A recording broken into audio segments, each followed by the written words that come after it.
Good morning, good afternoon, good evening.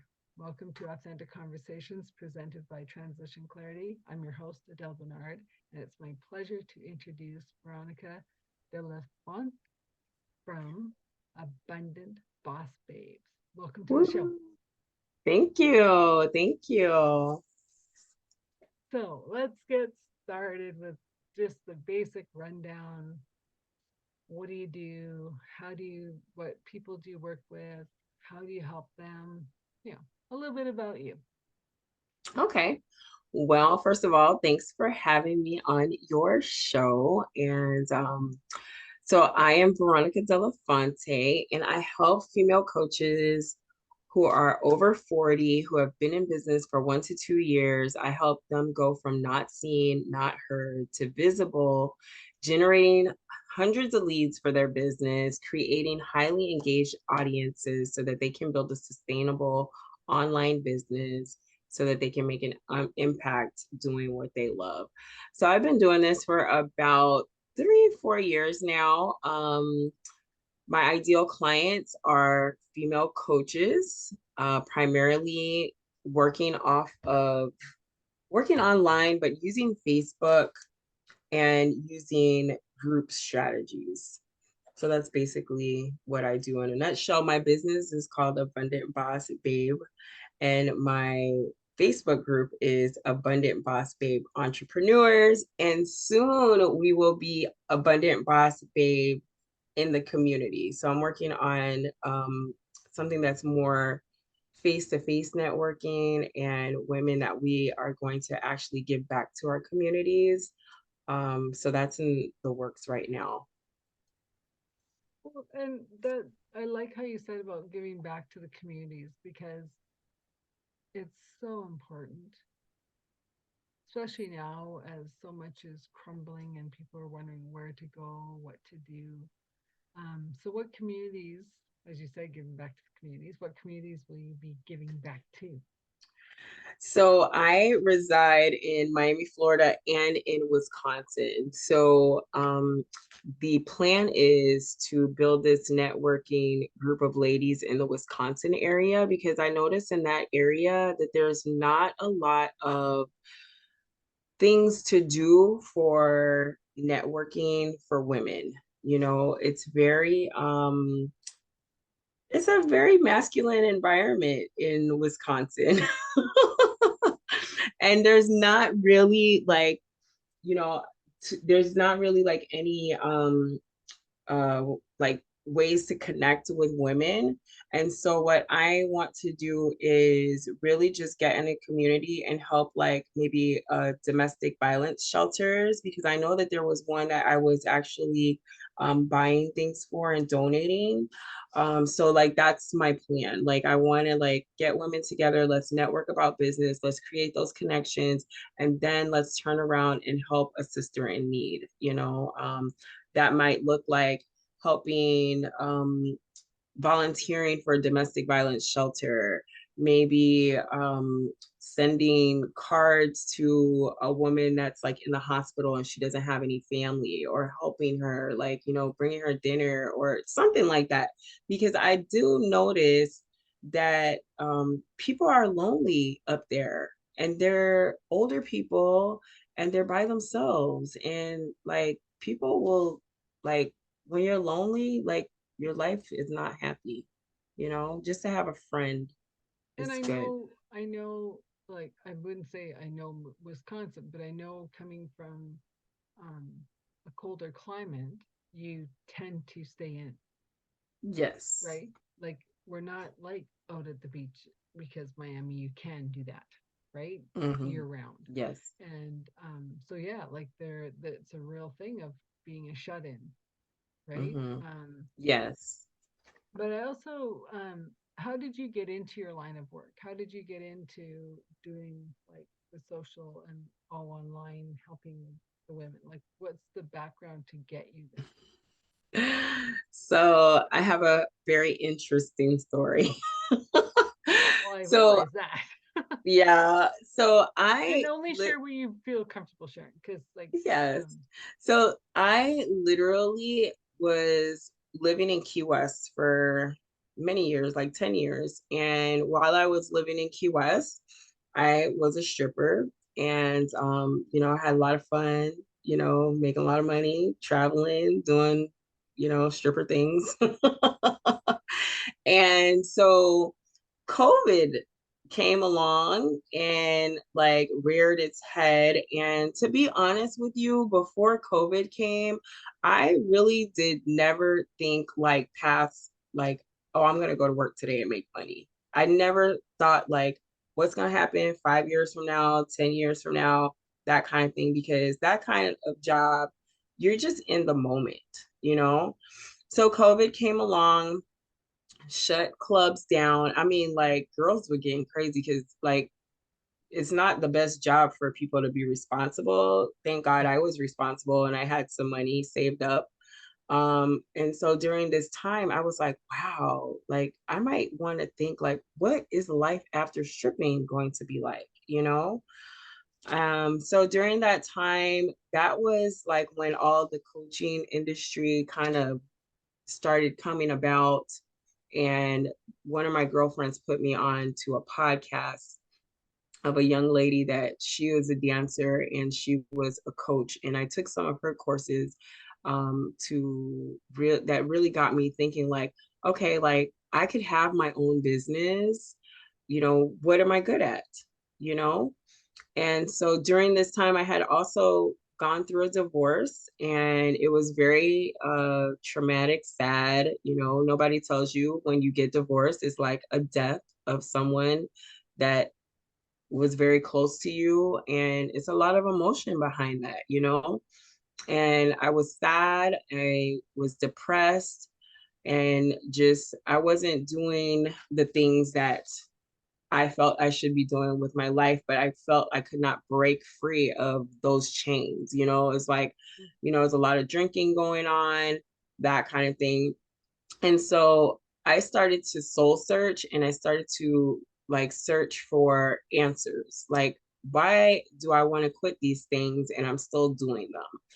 And I'm like the type of person that I like to really just I like to know how things work. So I want to know how does the brain work? How does Veronica's brain work? So I started stumbling on this guy called named Joe Dispenza, Yeah. and I learned a lot of things from him. I learned a lot of things from Esther Hicks. Like I was already on the manifestation train. Like I knew I could manifest this great life, but I couldn't manifest myself out of this ditch that I dug for myself. And Joe Dispenza was the bridge over that ditch. He really showed how I could rewire my brain. What's that book he had, Breaking the Habit of Being You? I had to break the habit of being me so I can become a new person. When I did that, then I said, I'm going to be a manifestation coach because like people need to know these things. Like they could break free of like anything that they don't want to be. They could have a brand new life. And I was like, oh, everybody needs to know, right? So I was doing the manifestation coaching. Little did I know that having your own business and being a coach is not like stripper land. I was not gonna, I I thought literally I was gonna show up online. I'm like, listen, I'm gonna help you change your life. And people were gonna be like, yes, like I want to know more, and I'm gonna give you the money to teach me how. And when I was doing these things, it was crickets, right? So I had to go back to the drawing board. And while I was going back to the drawing board, I had to really study like how to build a highly engaged audience, how to generate leads, what is a social media strategy, what is content? You know what I mean? So while I was studying these things, then I began to fall in love with that stuff because I'm very analytical. I found that out about myself. Okay, if 1 + 1 = 2, we know this. We're going to do this over and over Mhm. again. So then I was like, you know what? I am going to be a social media growth strategist and business mentor. I'm going to help other women who want to build a sustainable online business. I'm going to help them with their social media needs and the foundation of their business so that they can have successful businesses. And that's how I fell into the type of coaching that I do now because of, just there was a need. Like I had the need to have something else for myself after dancing. And that's what I want for other women. It's like my dancing, like my business, nobody can take that away from me. I have a master's degree, nobody can take that away from me. But I didn't want to go back to work for anybody else. I wanted to work for me and be able to have the freedom and flexibility to be with my family, or just say, hey, I got to work for 2 hours and be with my family. So that's basically how I got into coaching. Well, and that's interesting that you say you have a master's degree and a stripper. And I'm Yeah. like, okay, was not expecting that, Miss Veronica. So Yes, yes. I if all the audience just had their jaw drop, so did mine. Yes, because it, and I'll let you know how that happened, because when you're growing up, there's these society standards. So, Mhm. I went to school. My mom had me in private school my whole entire life. And so, what was the next thing? I played sports. Okay, if you played sports, you had to get a scholarship. So, I got scholarships to play sports. I had a baby at a young age, but I still was able to keep the scholarships. And then they're like, okay, you get a regular job after college, right? That's what they train you and groom you to do. So, I got a regular But job, there's no regular jobs. right? But then I was at this job for like 10 years. And then I was like looking at these people like they're not going anywhere. So guess what? I can't go anywhere because they're not moving out. The only way I'm going to move up is if somebody dies. And I Yeah. was like, okay. So during that time, I got my master's degree because that was the next thing to do. I had my bachelor's, get the master's degree, and then I was at my glass ceiling. And, I remember when I went into my boss's office, and that little teeny tiny raise that he gave me after I got my master's degree, I was like, this is not the life for me. I got to get out of here. Yeah. And so Your girl didn't. what were you doing in your corporate job? I was a director of a nonprofit that helped Okay. people with disabilities, and I Okay. really enjoyed the job. I really had a lot of fun. It helped me in my life with my personal life because my son has a disability, and that job really opened the doors that to what I knew I could get for my son. So anytime somebody told me, no, we can't do this, oh, yes, you can. I just know I got to talk to enough people, and I have to talk to the right people, you know? Um, so I'm always grateful for that job because my son wouldn't be where he is right now. He's 29. He works at a local grocery store. He's been there for like, I want to say like 8 years, and he's doing very well. And if I didn't have that job, I probably would have been frustrated and somebody would have said no, and I would have accepted that. And so what is his disability? He has apraxia, which is a motor disorder. And I believe he also has autism, but he's not like on the spectrum. So he never got diagnosed. But the apraxia is like, it's a motor. Um, when they explained it to me, it's a motor disorder where like the mouth and the brain is thinking faster than the mouth, and it's not Yeah. like coinciding to get it out. So sometimes I have to ask him to slow down with his speech because I can't understand it. But the more that you're around him, the more you can understand what he's saying. I get it. I've had a lot of um, dyslexia, cerebral Mm-hmm. palsy. I actually volunteer for an organization that does a writing program for them. And Mm-hmm. I love the ones that the parents come in saying they're mute. And I'm like, after the writing, going, really? Right. They've talked the whole hour with me. And I'm like, so then I'm kind of going, am I actually physically hearing him talk or them talk? Or am I telepathically hearing them talk? That's another thing because these Right. But then I'm children, like, no, I would look back and I'm like, no, like I'm physically Yeah. hearing it. They're communicating in different ways because if you have that setback, like you have to find a whole nother way of Mm, communicating, mm. and so they probably were like saying things because they can mimic very quickly like the short things and stuff like that, so I had to Well, this learn even fascinates me more. So we're gonna go on a roller a coaster here because tangent. you started it, right? How did you go from a master's degree working in a nonprofit to stripping? So I had Okay, so before I even started on the college road, I went to school. I went to get my bartending license. So I had my bartending license, and they have this job placement, and they placed me in a strip club. Right? So that was my first exposure in stripper life. And so I was content working as a bartender, and then one day we just had a slow day, and I was talking to one of the girls, and I was like, how much money do you guys make? Like, so she explained to me like how much money she makes and that she has her own schedule. She can work whenever she wants to work. And I was like, I'm on the wrong side of the bar, right? So then I started working at this bar down the street dancing. And then the bar that I was bartending at, they found out. And so they fired me.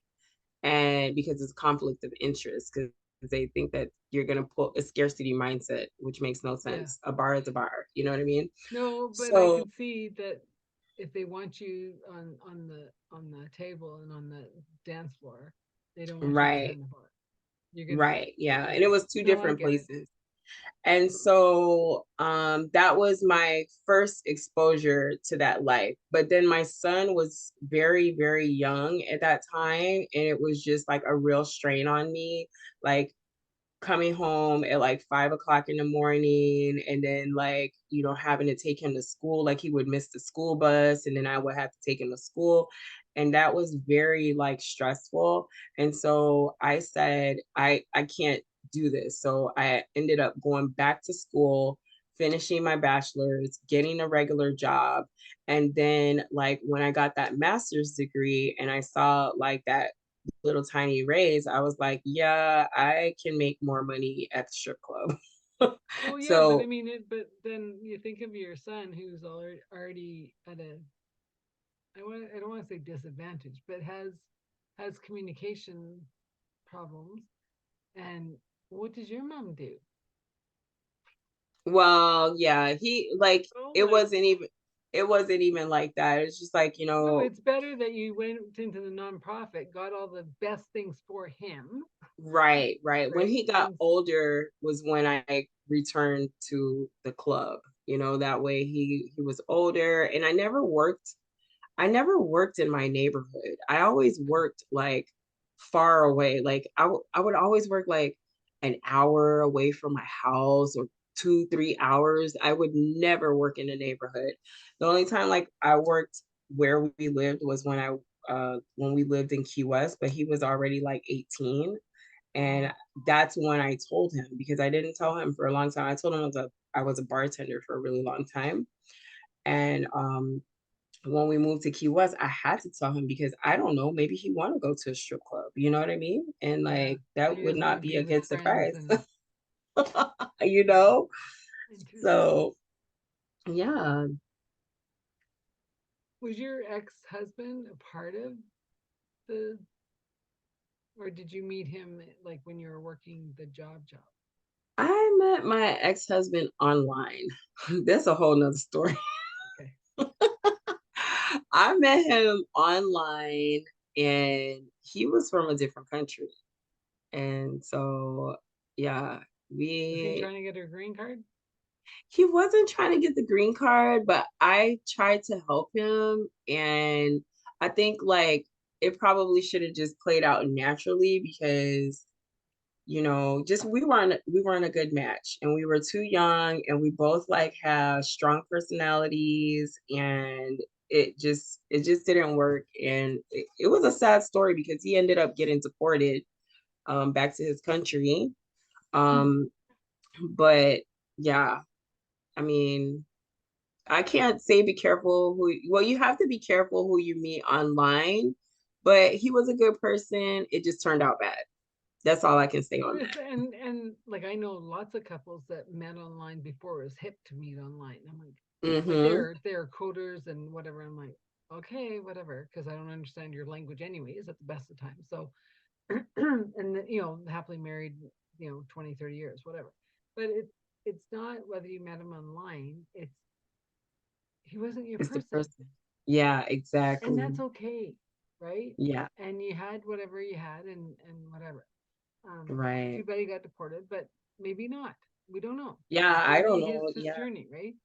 Um, exactly. but let's fast forward now because as we talked before, you're in a new relationship, talking Yes. marriage. The pictures I've Yes. seen, very happy. Yes, yes. So, so my first husband, I manifested, and my second husband, I am manifesting or manifested, but I'm gonna tell you the difference. Once in America already.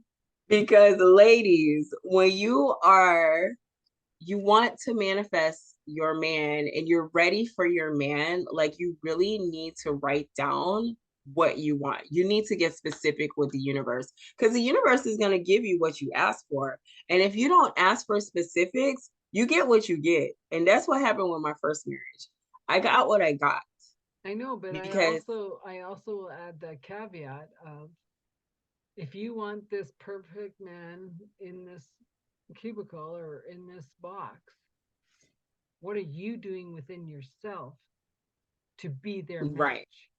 exactly. So I Because did a like lot is only going to attract like. So if you have right. him up on this pedestal and you're still on the dirt, you're never going to meet. First of all, y'all not even gonna connect if it's Yeah. like that, because when I was manifesting my second husband, which I'm getting married next year, um, I did a lot of work on me.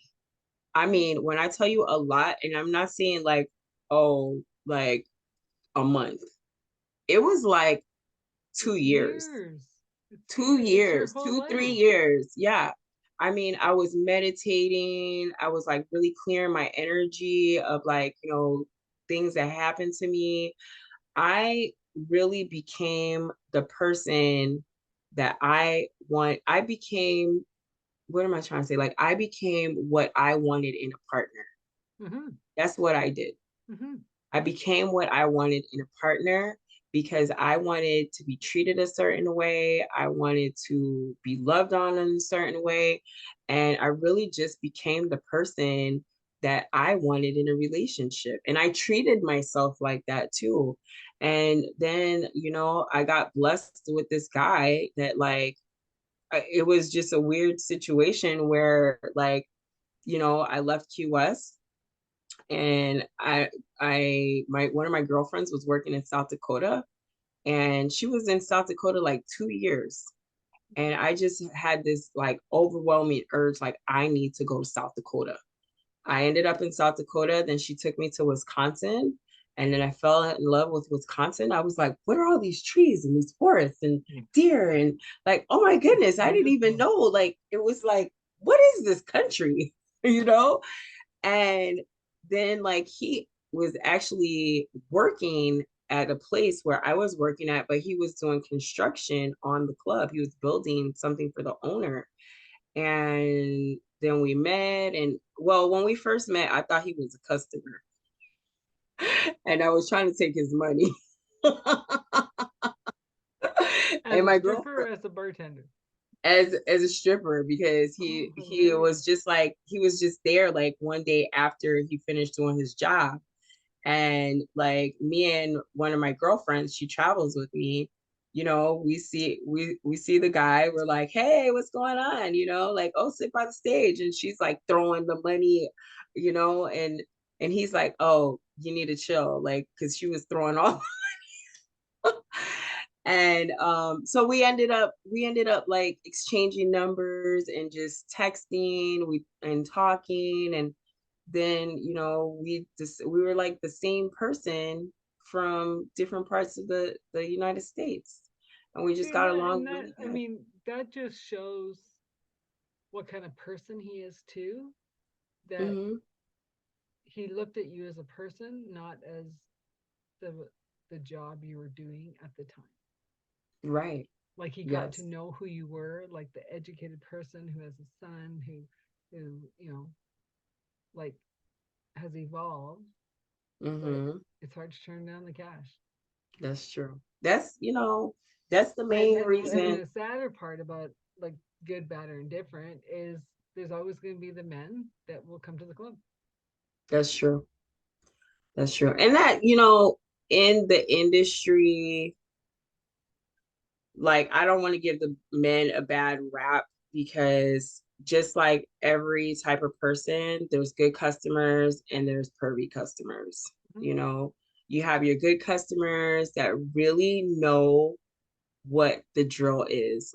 As we like to say, they understand the assignment. They come in, they have a couple drinks, they throw money at the girls, they're laughing, they might do a VIP, but it's an exchange of energy. And then you have those guys. There's some guys that they even come into the place, and because they're so pervy, or like they're just hard to deal with, like I know I can make money off of them, but I'm not going to, because like at the end of the day, it's still my choice to deal with customers, you Uh-huh. know?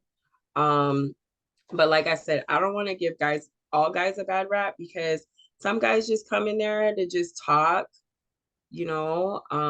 some guys, And they're lonely. yeah, They want to, like it's not like, and definitely, from the girl's perspective, we're there for thing only, one thing only, cash and pin numbers. That's it.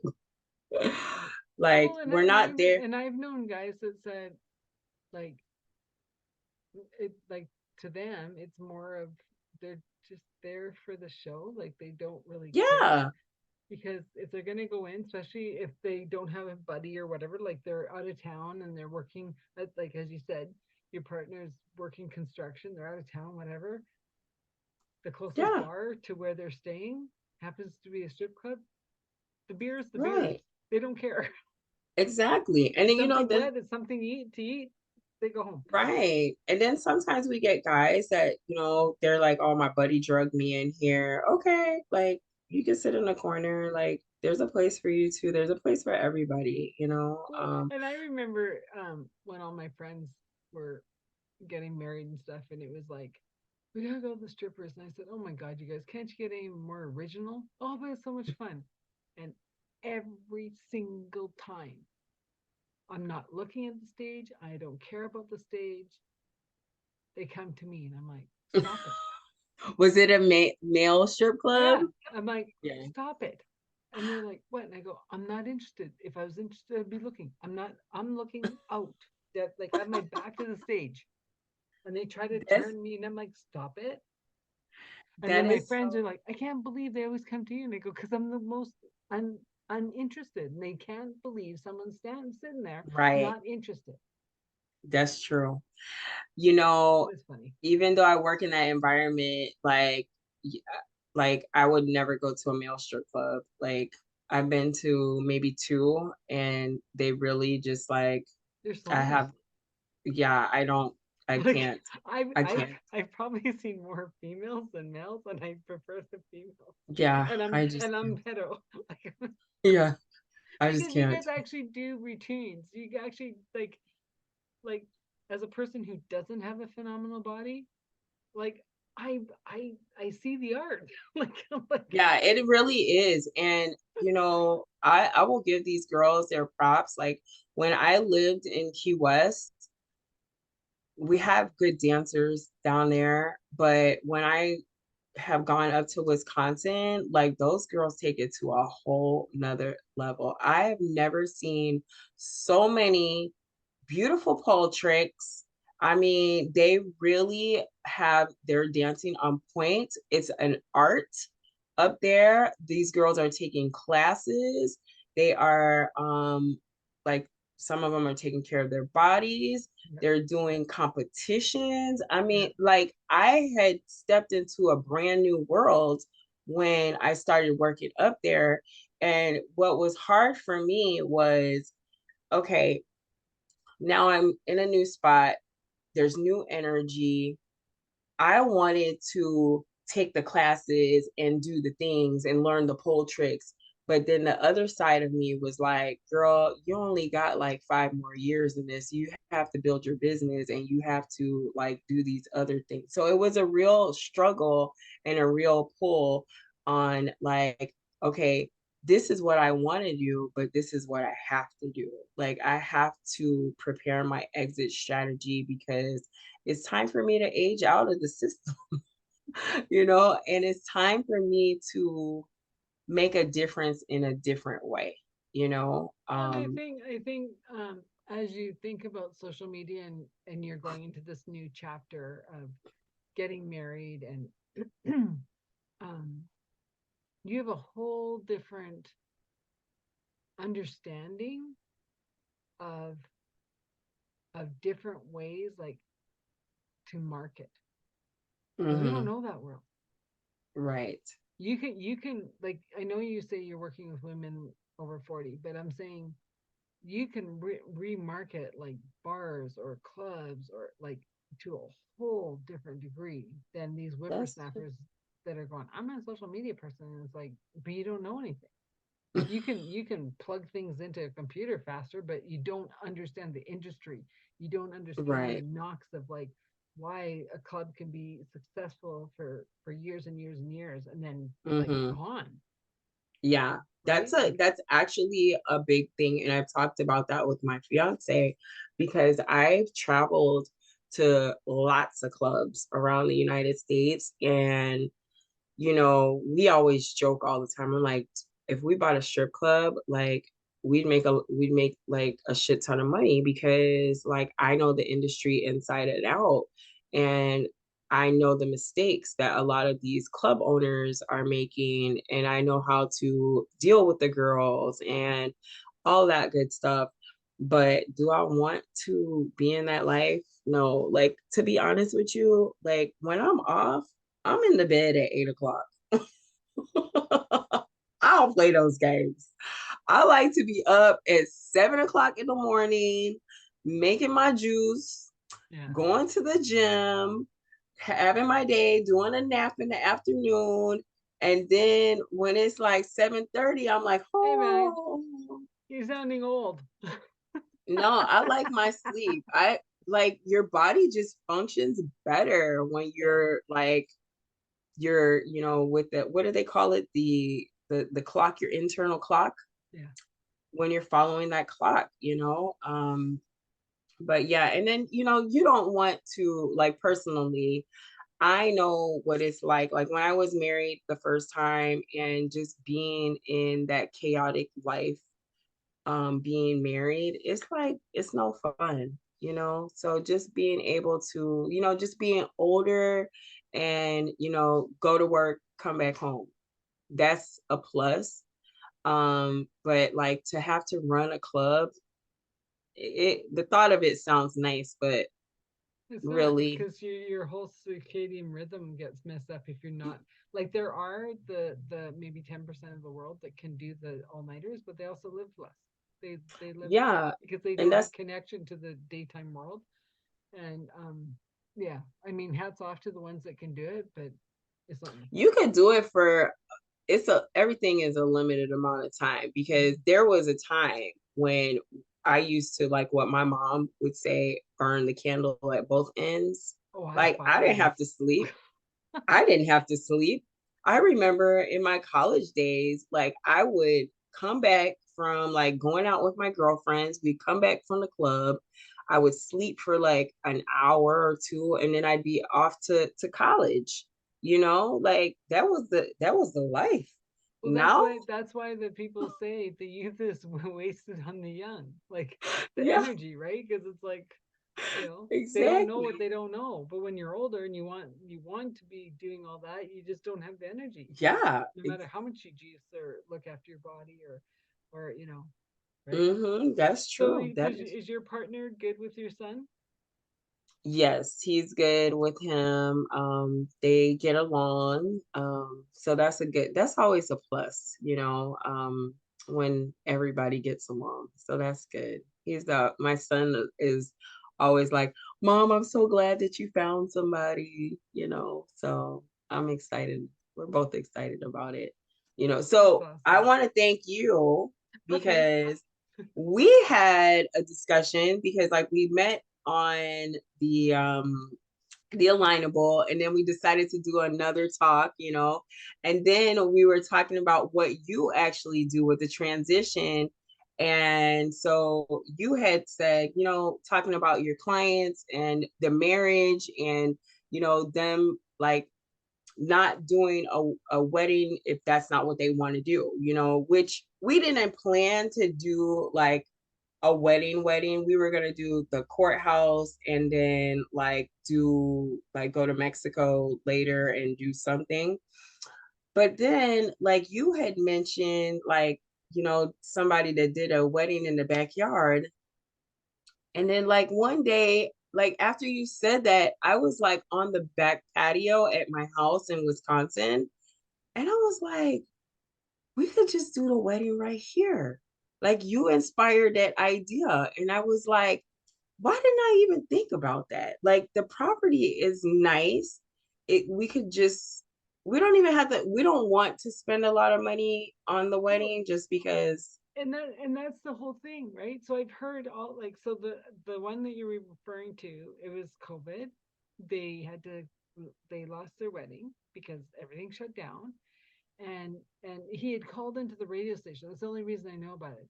He called into the radio station going like, my fiance's devastated. Like, she bought this beautiful dress. It came in just as COVID shutting down.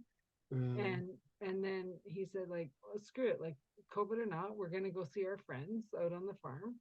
And he said, bring your wedding dress. And she goes, why am I gonna bring my wedding dress? I don't know.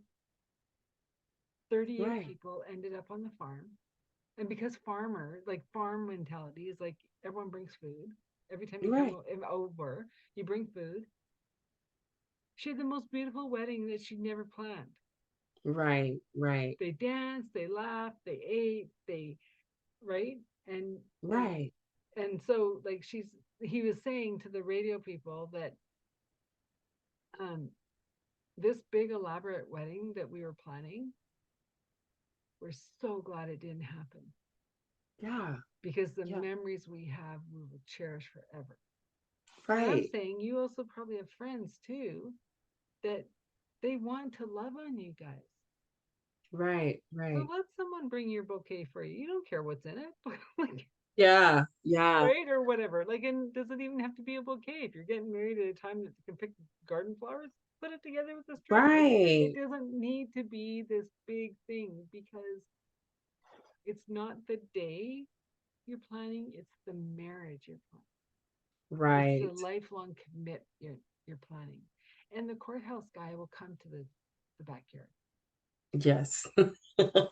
Or you Yes. get a friend to So, get ordained on the internet. I guess that happens. right. So, yeah, like, I just feel like that is more up our alley. And as We you're the like, manifester, you guys sit hmm down together and do your vision board, or you do your manifesting, or do your, however you manifest, your meditation together, hmm yes. and bring his ideas in with your ideas and say, That's okay, funny you should say team. that because I just talked to him because he's in Wisconsin right now, and I shared with him. I said, we need to get a vision board in the office for both of us, like where we can put the things that we want together on there.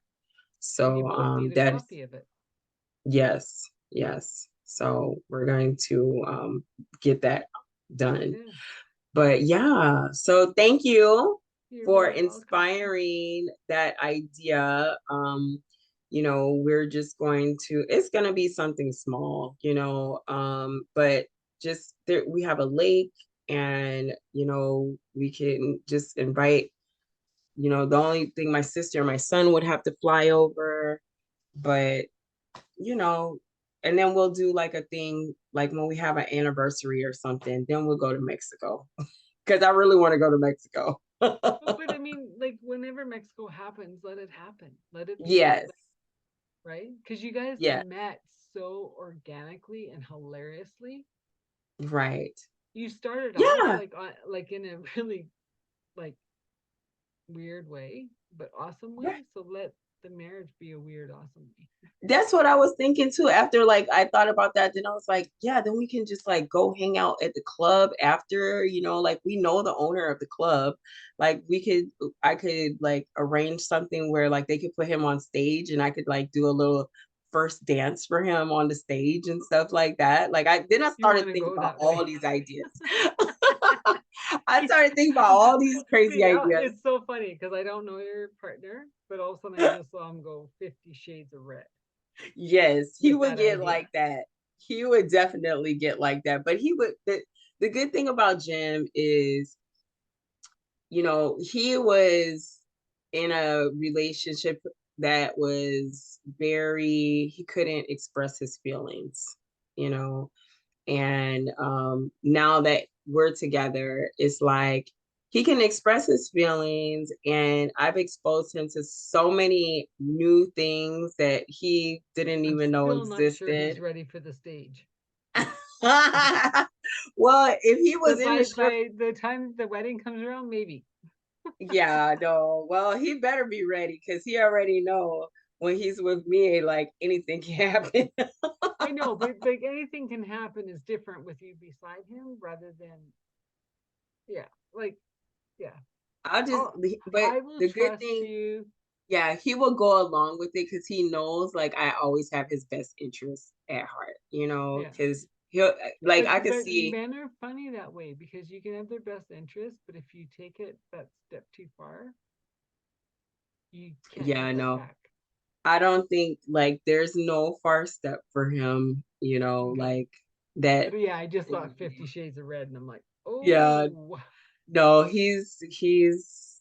I would get more embarrassed than he does well, especially your because son's there and yeah, like oh yeah, there won't be any taking off of the clothes because my kid would be there and his parents would be there. And that was the other thing, like his parents, like they know what I do. And one time what do we you mean were his over there for parents? Jim's parents.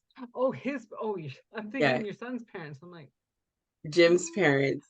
And so they know what I do. And so it was so funny. His mom, one time we were at Thanksgiving dinner and she's like, I never been to a strip club before. I was like, well, Holly, I'm gonna take you to the strip club one of these days.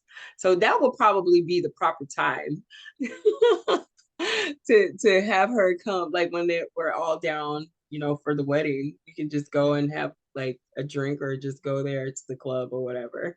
that's funny. But I love how, you know, um, how like that just transitioned, into, okay, look, I could do this in a different way and just go with the flow. Sometimes we overthink things too Well, much. and personally, I'm just so like, um, people have said to me like, like there's times that I could have been the maid of honor or whatever. I'm like, all good, all good. I right like I'm more of a behind the person support. And then I think about it and I'm like, I have saved myself so much money not standing up for people, knowing that like, they better have their sister, they better I'm like, all good. I'm good. Like, Yeah, I don't yeah. have to buy no special dress that I'll never wear again. I don't have to go to all these I'm good. Those dresses, I'm telling you, I was a maid of honor at least 3 times. And out of the 3 times, maybe one of those dresses were like nice. Well, and the thing is like that's where you find the people who are phenomenal seamstresses or can refashion it. And you go, Mm, okay, now I can now at least I can wear yeah, it, because right? I some of them I don't know what they were thinking, you know. They're not thinking, they're in bridezilla, Right, right. right? Yeah. Like, and then it's really funny because I was reading this book, it was really funny about because I was at a going wedding shopping with a friend, and this bride comes out of the change room just like, oh my god, it has pockets, oh my god, this is amazing. And I go, what's the big deal? And the Pockets up. wedding consultant lady said, oh, pockets weren't allowed in wedding dresses. And I go, why? It was a folklore that we were witches, What? that we Really? would put our potions in our pockets. And then I'm reading a book, and it was like, yeah, you weren't allowed pockets because you any women weren't allowed pockets because they were considered witches. And I said, dang, I guess I'm still a Oh, witch because I don't wear anything without a pocket. right. That's what I was gonna say. Maybe I'm a witch because I love pockets. Oh Like yeah, I get excited about pockets, especially on a dress. I use pockets because I don't carry a purse. I Yeah, hate purses. yeah. Purses, it just depends. I like the No, I mean crossovers. I use a bag sometimes if I have to, but I'm notorious for leaving them behind, so I just don't. Yeah. But that's okay. So this has been a roller coaster of I fun. know. Fun. Like I had no idea what you're gonna say, but it was like so exciting. And I love because okay, this isn't to you, but it's to the general because as being a coach most of my life, I'm seeing all these coaches come out of the woodwork all of a sudden in COVID. And I'm like, okay, what's your claim to fame to being a coach? What's it, right? And so now I'm kind of going, yeah, you kind of got a claim to fame, right? Like you might not be doing the corporate stuff for like a long time, but you have a totally different perspective on how you can help women um, think outside of the box Hmm. on Yeah. what they're going to do with their social media,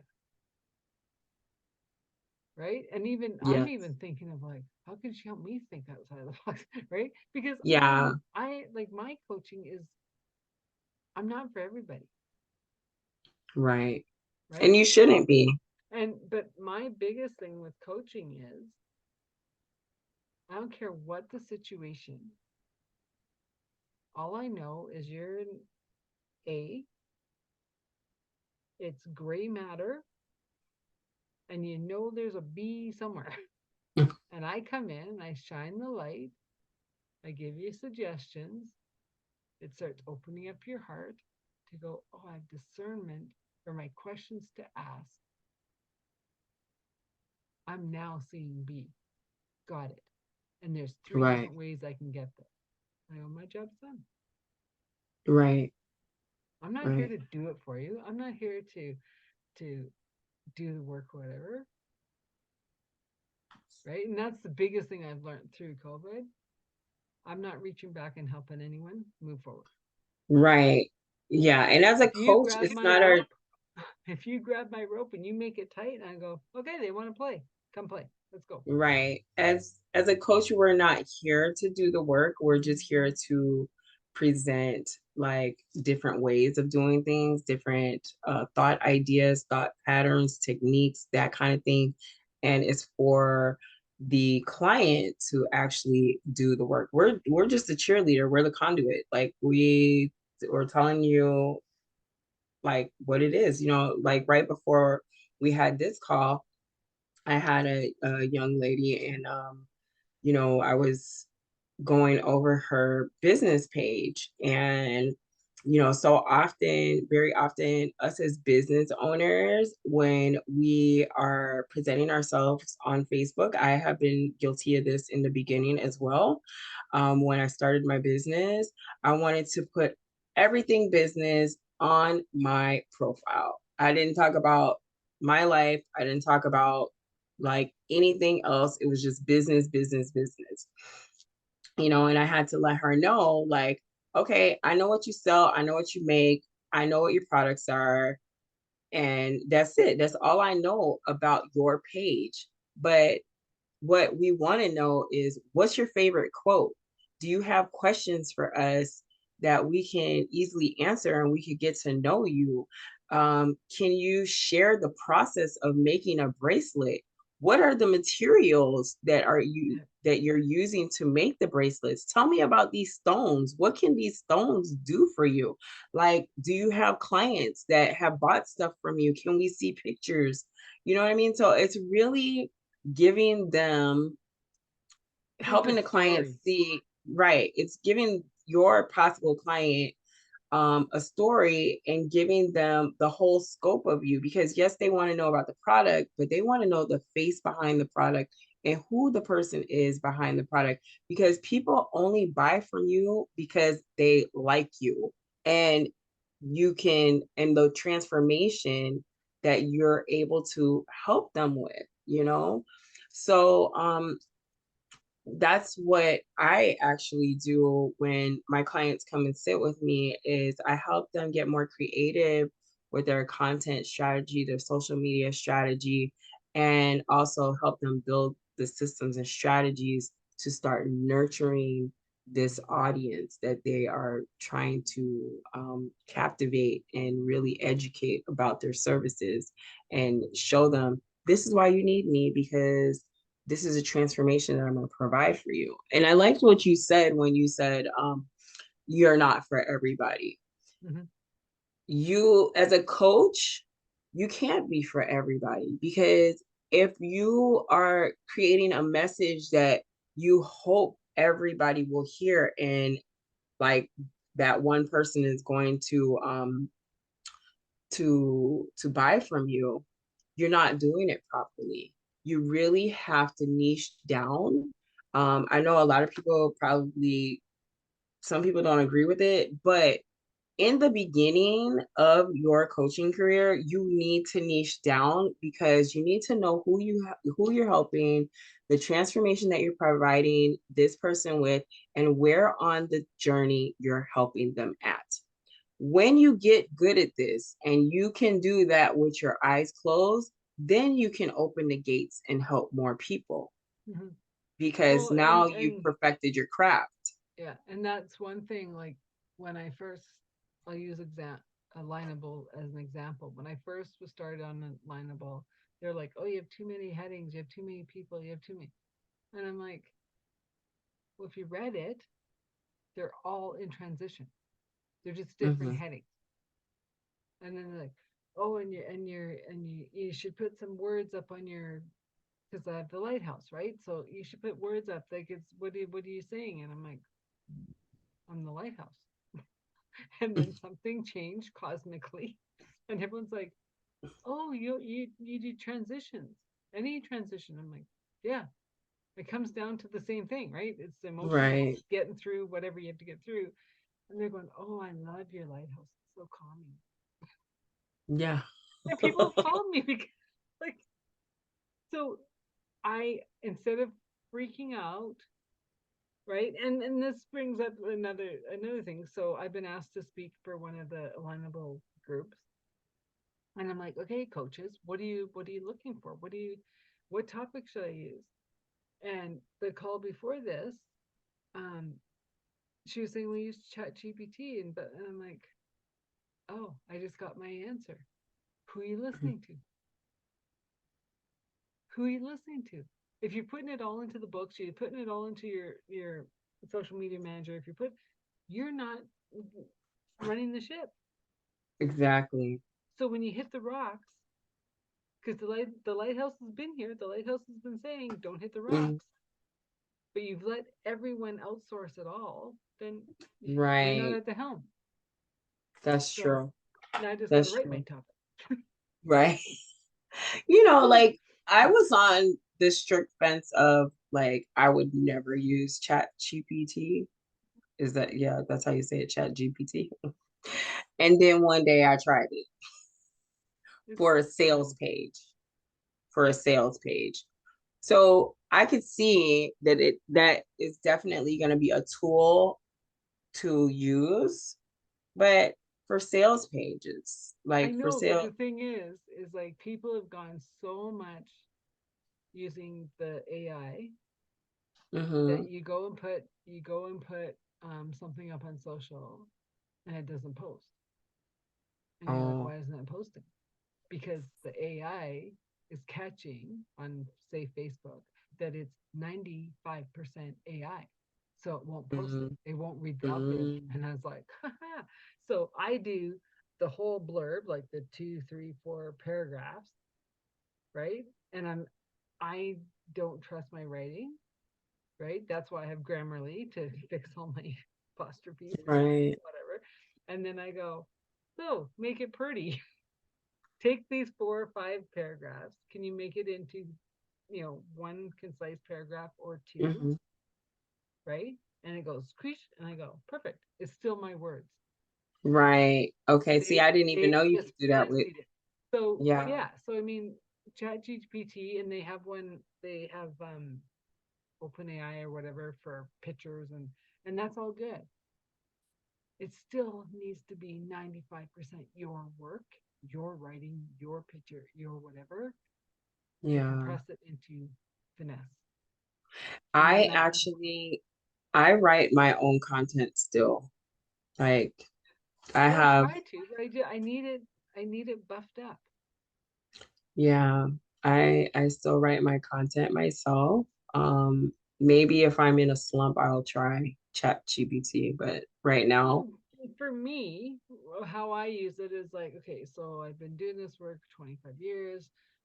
Clients are starting to, go from this personality to this personality, trying to figure out blog posts, like, what can I run with for the next 6 weeks? Can you give me some headings? And I'll spit out 10 headings. I go, thanks. right. Take the 10 headings, put it on a notepad, and then I go, okay, I'm going to build on these headings. Mhm. That's what I use it for. It's just more of like, No, white don't, yeah, white page is looking pretty yeah, white, and I need something. yeah, So I feel like it's a good tool, but I also feel like use it as a tool, not a crutch, because it's really taking away your critical thinking skills. Like if you like take spell check, for instance, okay? When it comes in handy when you're typing, and like last night I was typing doing a piece of content and I wanted to use the word colleague. Well, that's not a term that I use all the time. And I was like, well, I could just put it in spell check any kind of way and it'll correct it. No, I didn't even take the time to use my critical thinking skills to at least put the word in as close as possible. And so that's what I feel like AI is going to take away from people. Like, I'm not even going to try to write anything. I'm just going to have the AI do it for me. you got to be careful, because when you think about American spelling and Canadian spelling, It's a little different.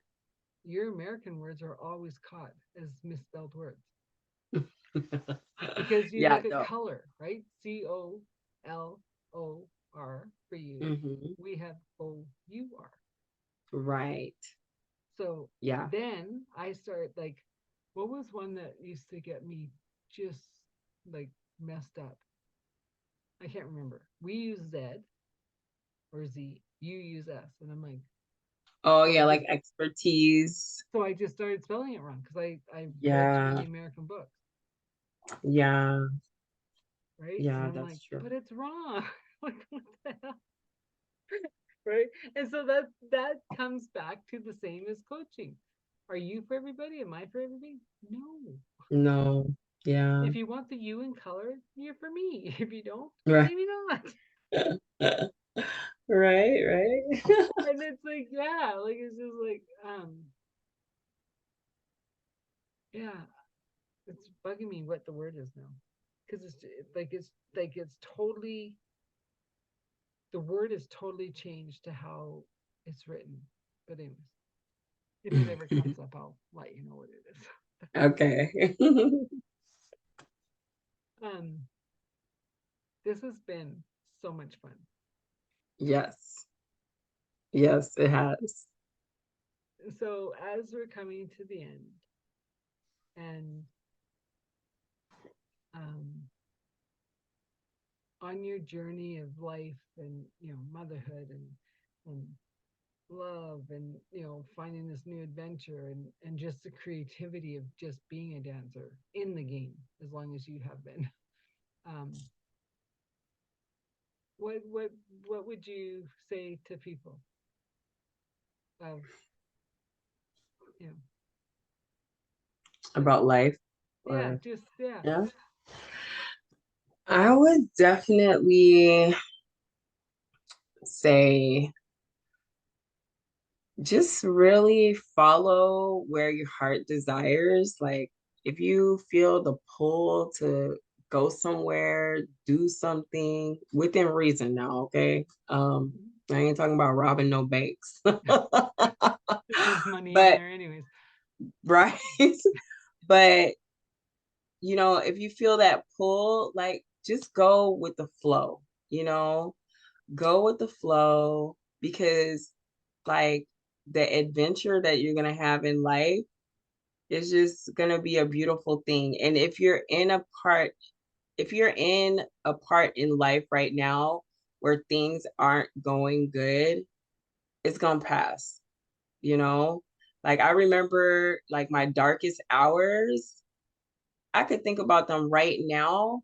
I needed those dark hours to get exactly where I am right now. And this is the happiest time of my life, So the dark hours are forging your character, they're building you stronger, and just go with the flow. And if you need help, ask for it. That's one of the main lessons that I've learned on my journey is to ask for help when you need it. I didn't grow up with um, role models showing me how to ask for help because my mom did it all her own. She was a single mom. So, when you need help, ask for help and ask for what you want. So those are the things that I would Well, and definitely. that's even another like interesting point by saying, so here you grew up with a single mom, but you went to private school. Right? My mom did it, and we had to clean the school on Saturdays as And part of so our so tuition. I'm not, yeah, like I'm not, I don't want to take away from your story, but that's really interesting because there's a guy in Canada who um he makes some kind of alcoholic drink. I can't remember what it's called. Um and he was new to the country and he was like, cleaning the school while his friends were outside the school playing, Mm-hmm. Yeah. right? And they're like, how come you can never play with us, right? And he said he was in grade 10 the first time he was ever handed a $5 bill. Mm, And he's yeah. like, it was his own, and he didn't have to justify who he's spending it on or what he was doing with it. Right. He never Yeah. spent it. We He never we spent it. To this day, he's never spent it because he says this is the first money that he's ever seen and said it mm-hmm. was mine to do with what I want. Right. And now he has this big company that makes this drink, whatever, and he has it on his wall. Nice. Yeah, no, we had to, like my mom did what she had to do. And, she put us in private schools. We had to like do the school cleanup like on the weekends. But that all was building the character because, I'm a workaholic. Like we're gonna any situation you put me in, I'm gonna go above and beyond. And if my above and beyond is not good enough, like I get devastated. And First of that's something all, I have to work on. that's yeah, that's your stuff. Yes, that's Because my yeah, because baggage. you are coming into the age, especially going into this new marriage and this new partnership of, can we loosen up the strings and Yes, enjoy this new life together? yes. And that is something that I I'm learning, because I've been so used to doing everything for myself, by myself, not asking for help. And the society roles that they placed on Black women is like we have to be strong, because we just have to have out this strong armor on because we have to know everything at all times. And that's not true. That I think Like, that's more American than anywhere. yeah, Well, yeah, because I have black friends here. Um they're not from America, and they don't get what you guys say. Like they're from yeah, Africa, and they just like we didn't have that. We like yeah. right, and so It's and I have family down in America, and I used to always say like, you guys are your worst enemies. I swear to God. yeah. I mean, when I tell you, like they adopted this independent woman role model for us. Like it's tiring. I can You imagine. can't do all things and be all things. Like, And I've said that to clients. I said, as a woman, you can have a career, you can have a baby, you can have a marriage, you can have it all. You just can't have it all at one time. right, you know? Something has to shift to have a baby. Something has to shift to get married. Something has to Right. shift to, right? And I Yeah. remember coming out of high school, and there was this one girl, and I said, "What are you taking in university?" And she said something, and some stupid thing, and I go, "Oh, you're going for a husband?" Yeah. I'm like, okay, good on That's you. one thing I didn't grow up. I never was one of those girls that was like, "Oh yeah, I want to get married. Like I gotta have a husband and a whole Because family." you grew up Like with a that was single mom. that was like not on my radar at all. I was like, boys, ew. Yeah. But speaking about the transition, that is one of the things that I'm very grateful in my relationship because when me and Jim got together, he created a safe space for me and I was just catapulted into this feminine energy. Like my spirit knew that I was in a safe space and all of a sudden like I started changing. Like it was like I was like what's going on? Like I feel like not You feel I'm like you have using the the armor. wrong I'm using the wrong word, but like it was like a weakness. Like I put my guard down. Mm-hmm. I was able to like do the soft things. I was in my feminine energy and I didn't even know. I'm like I was like a deer in headlights. Like what's going on right now? I really had to read about that and see what's going on. But it's a great place to be because, had I not had that, I'd still be out there, doing things for myself, just being isolation, traveling by myself, Well, like, and good on you for doing the things by yourself, because there's lots of women that won't travel by themselves. And it was um, funny because I remember going to Mexico the first time by myself, and I was like, I was having trepidation about it, and my girlfriend goes, "Why?" Right? Because like, she moved from Africa, so I'm figured like, oh my god, like, because I've never left my city. Um, and she goes, "Well, we like you, right?" And I go, "Well, yeah." And she goes, "Do you know that people will like you no matter where you go?" Yeah, I guess. She goes, "How about you go and find out about liking yourself?" I like that. And you know what? It ended up being a phenomenal trip. I had Yeah, that peace and quiet, that downtime that I needed to find out that I liked myself. right. And And then find out about yourself. I met some really fun people that we hung out for the end of the trip. And one of Mhm. them I'm still friends with today.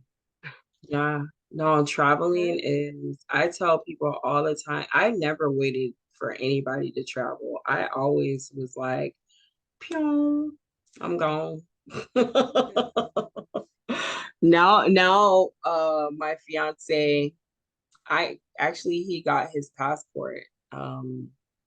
Because I told him, I said, well, you better get your passport because when I get ready to go some places, if you don't got your passport, you ain't gonna be able to come. So we've been to where did we go? Where did we go that we used the passport?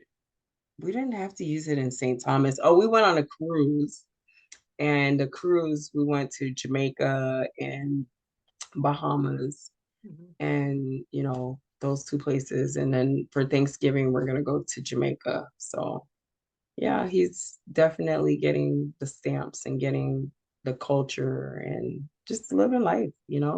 So that's what I And would that's leave the with the thing, right? audience is living your best life, And it's you funny know? because like probably 70% of Canadians have passports and 20% of Americans.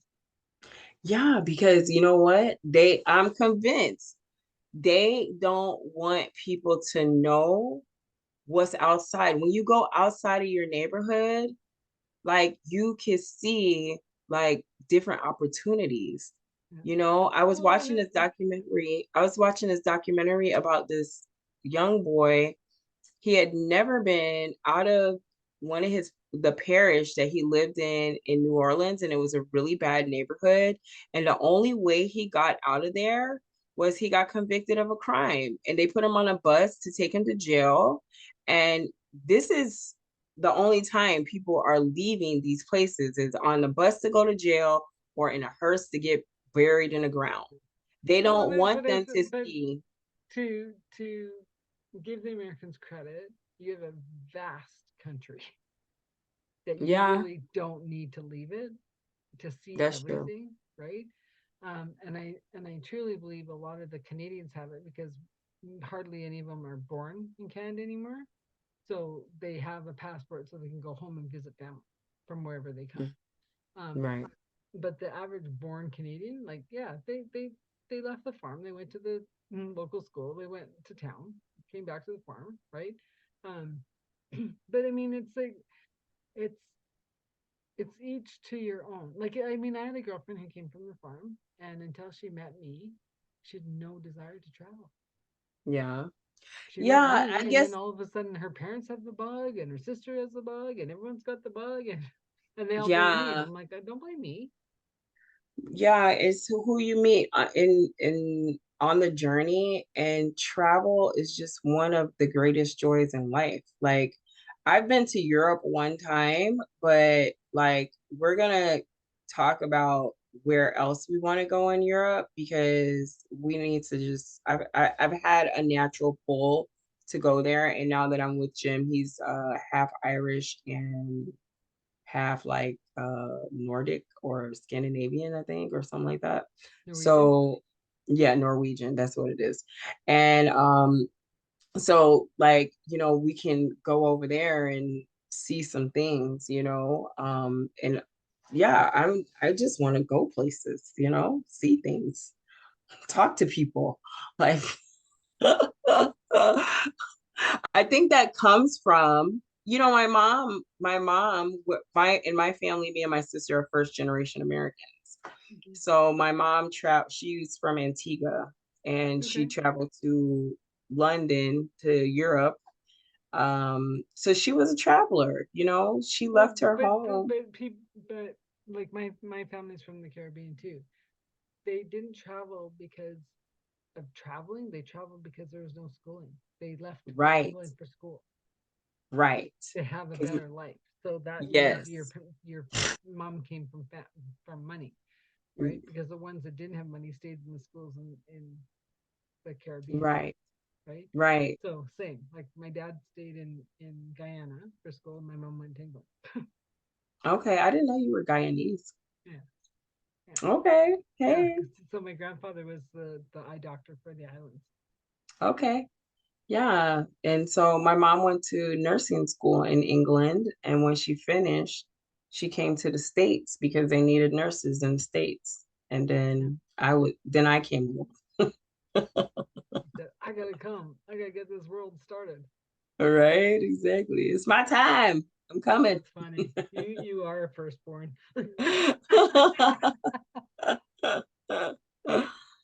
Oh Well, man. my dear, it's been a pleasure. Yes. Great to have you on the show. Once Yes. again, my guest today, Veronica, and her company is Abundance Boss Babes. I'm Adele Bernard, Authentic Conversations by Transition Clarity.